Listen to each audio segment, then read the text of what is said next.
Dorman is proud to offer even more of its already popular bare knuckles line, now including loaded knuckles. Commonly, Gen 1 bearings fail, especially in the Rust Belt region. Due to the rusted components, replacement of the bearing has become a timely and difficult process. Pressing out the original bearing is essential to all knuckle repairs. It's a very precise task which tends to be a timely and difficult process, potentially leading to damage of the original knuckle. This task causes an issue because more equipment is needed to complete the repair, and the vehicle will spend time up on the lift.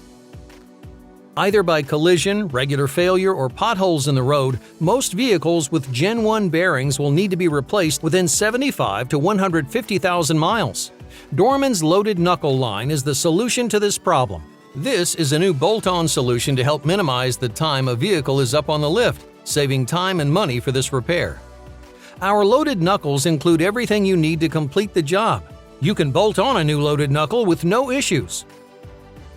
Dorman's Loaded Knuckle offering is significantly greater than current market providers and includes all the components needed for each application, including brake shoes and hardware for rear applications. With coverage for popular applications, our pre-pressed bearing loaded knuckle saves you the hassle of a painful endeavor and potential waste of time if the repair isn't done properly. Dorman's easy installation pre-pressed loaded knuckle is available in today's aftermarket. Contact your Dorman representative today.